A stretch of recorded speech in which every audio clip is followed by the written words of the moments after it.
for today's video, mag-unbox ako ng nabili ko na item from Shopee. So ang store na pinagbilang ko nito is sa iNGCO. Okay? Power tools to. So buksan muna natin ha. Worth 1,325 ito. So dahil may shipping fee, naging 1,370.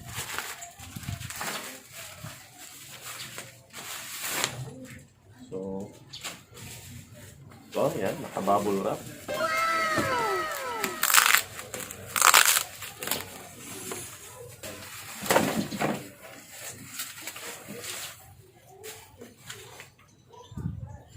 So, ito yung pinaka-product. Yan, iNGCO Mini Grinder. Ito yung, ano niya, authenticated from iNGCO. Check natin yung laman. Ito yung box niya, no? Hard casing yan. So, ito yung laman.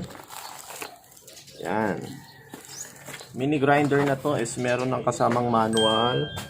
So, meron na ring tape measure na 3 meters. Then, yung mga accessories niya.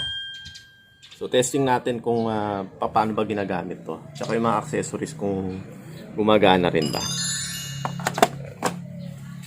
So, itong mini grinder is 220 to 240 voltage. Pwede na natin i-direct na isaksak o i-plug sa ating normal outlet. Hindi na kailangan ng transformer.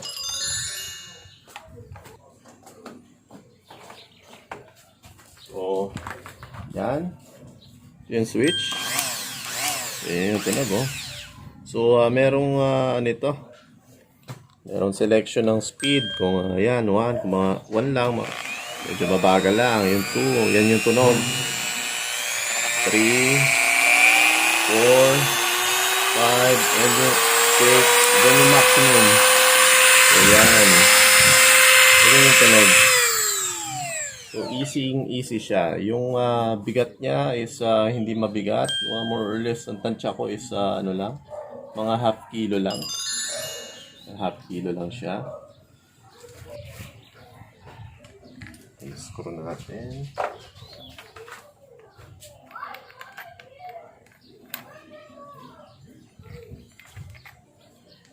Ayan, guys.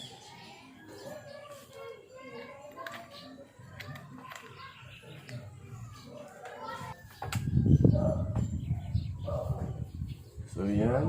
Ang pinaka-extension niya, no? Ayan, umiikot na siya, oh. Pinaka-extension niya.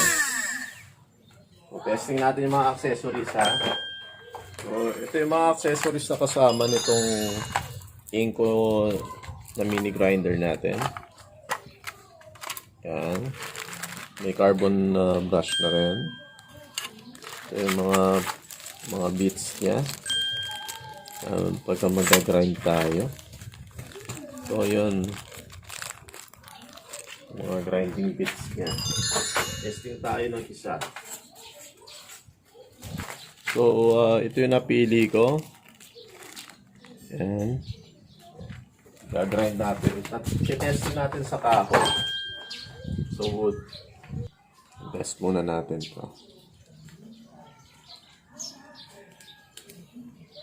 Yan. Tighten natin siya.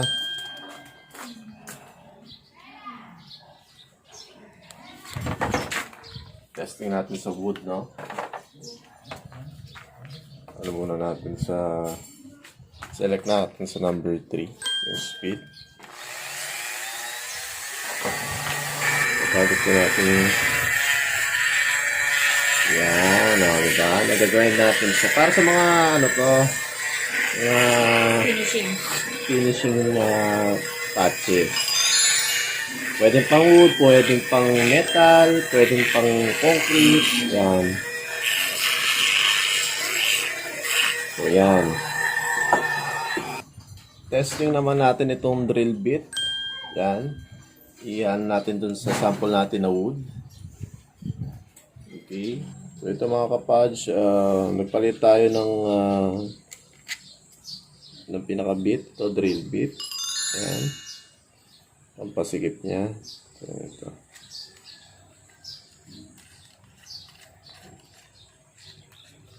Press natin tong itim. Yan, para humigpit. Testing niya kung mahigpit. O yan o. Hindi na mahuhugot, diba? So, on natin. Yan, o. Dagdagan natin yung speed. Ano natin. Lagay natin sa number 6. So, yan. Kung halimbawa meron kayong mga projects na gagawin and magre-require ng pagbubutas, mga finishing touches, so ito pwede nyo magamit to.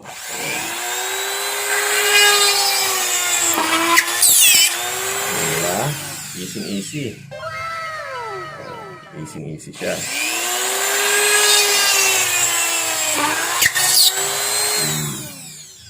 Change tayo ng beat. Okay, yan. So, safe siyang gamitin. Ang ka-FAJ. Palit mo tayo ng bit. Kita ko sa inyo ng mga iba pang mga gamit. Ayan. Yung ano ito, parang ano siya ng grinder, no? So yan mga ka-FAJ, ni-scatter natin para mas madali makita yung mga laman ng accessories. Then ito, sa pinakamahalaga na accessories nito. Kasi ito, let's say gagamit tayo ng pang grinding. Ito ang ano natin.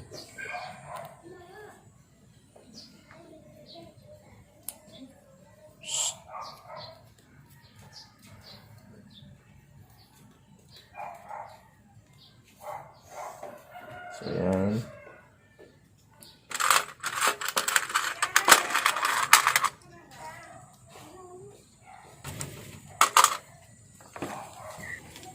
Palit tayo. Ayan. Yan yung lock.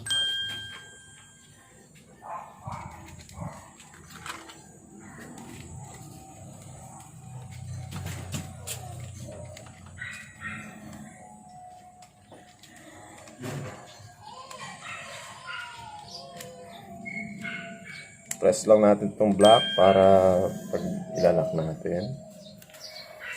Then, ikpitan nyo lang.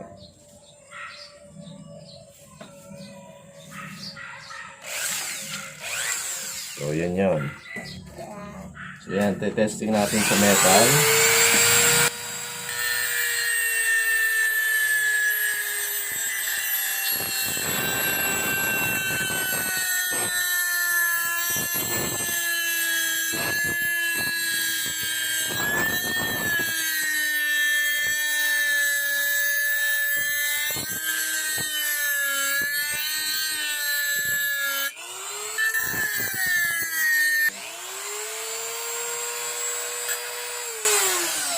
So, yan guys. O, yan. O, yan. Makikita nyo. Yan, gagamit siya for grinding din. It's up to you kung ano, bubutasin nyo, ipang-kakat nyo. O pwede naman whatsoever na use. Plastic, o pwede naman siya. Kung sa wood, o pwede rin. Ito natin. So, yan. So, useful siya. Then, yung iba pang mga bits, po pwede nyo i-test din. Depende sa needed ninyo. So, testing naman natin yung ating pang-grind kanina. Kabit natin dito sa extension. Ayan.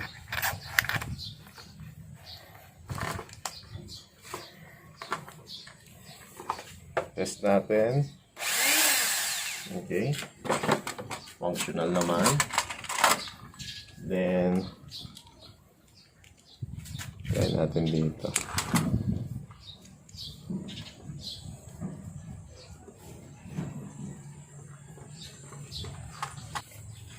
Yan.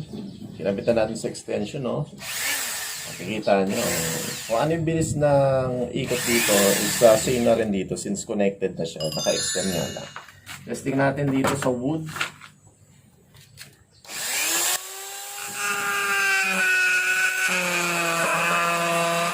So, sa metal.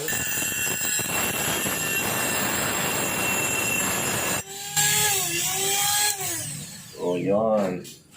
Yun, so mga ka-FAJ, maraming po salamat sa panonood nitong ating vlog.